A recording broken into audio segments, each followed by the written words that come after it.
Hello viewers, कैसे हैं आप सब लोग। तो चलिए फिर शुरू करते हैं अपनी आगे की कथा और इसका पुण्य उठाते हैं। इसी तरह मैं तुमसे कहता हूँ कि भक्ति, पूजा, व्रत, नियम, कथा, कीर्तन आदि परमात्मा की प्राप्ति करने के सुगम मार्ग है। पूजा भी कई तरह से की जाती है। उनमें से एक पूजा तामसी है, जिसमें मनुष्य अन्य लोगों का बुरा एवं स्वयं को भला बनाने के लिए माया फेरता है और अपने मन में किसी शत्रु के मर जाने की कामना करता है। दूसरी तरफ पूजा राजसी होती है, जिसमें श्री नारायण जी के नाम पर मनुष्यों से वस्त्र, धन, मिष्ठान, सुगंध आदि लेकर उसे स्वयं काम में उपयोग किया जाता है। ऐसे लोग अपने शालीग्राम और श्री लक्ष्मी नारायण जी की मूर्ति को सांसारिक सुख प्राप्त करने के लिए अन्य लोगों से पूजवाते हैं अथवा अन्य मनुष्य के घर में जो शालीग्राम की मूर्ति होती है पर भक्ति एवं श्रद्धा नहीं रखते हैं। तीसरी सात्विक पूजा होती है, जो मुक्ति प्राप्त करने के लिए की जाती है। चौथी भक्ति निर्गुण है। इसमें मुक्ति प्राप्त करने की इच्छा भी नहीं रखी जाती है। इस भक्त के अलावा यज्ञ, तप, पूजा, दान, व्रत आदि जो भी शुभ कर्म किए जाते हैं वे सब परमेश्वर के नाम पर अर्पित कर दिए जाते हैं और उनके बदले में कोई इच्छा नहीं रखी जाती।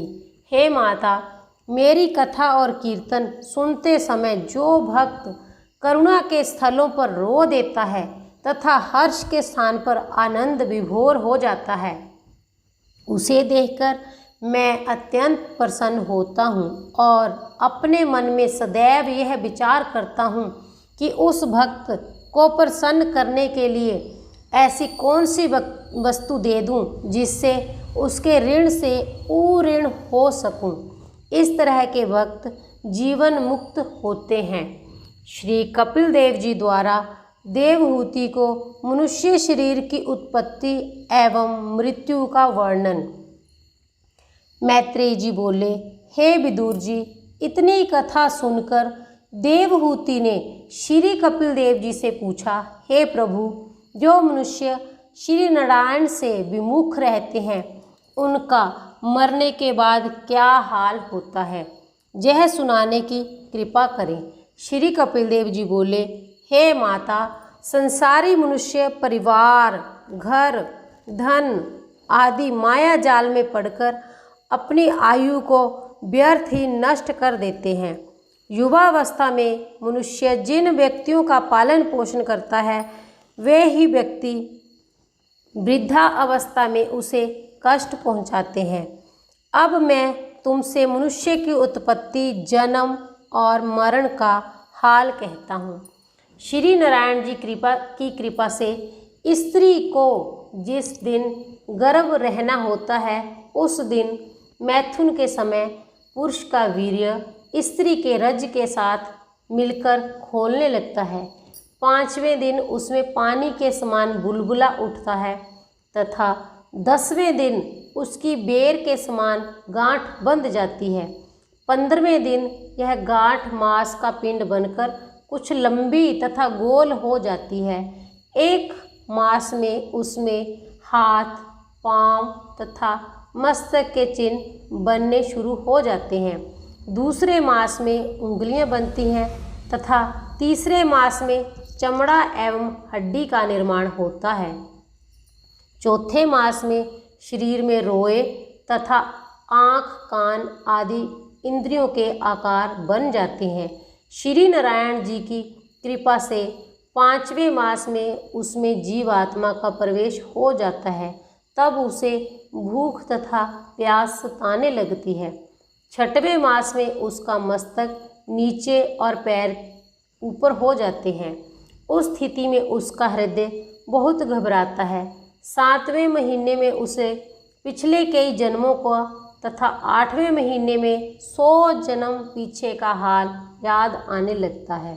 उस समय उसे ज्ञान प्राप्त होता है कि वह अपने हृदय में यह विचार कर पछताने लगता है कि मैंने पिछले जन्मों में अमुक अमुक कर्म करके ऐसा दुख अथवा सुख प्राप्त किया था।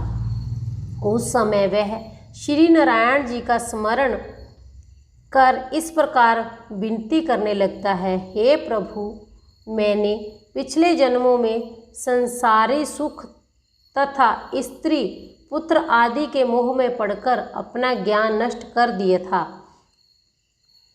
इसी से मैं इस जन्म मरण से मुक्ति नहीं पा सका। संत महात्माओं का सत्संग ना करने के कारण ही मैं यहाँ उल्टा लटका हुआ दुख पा रहा हूँ।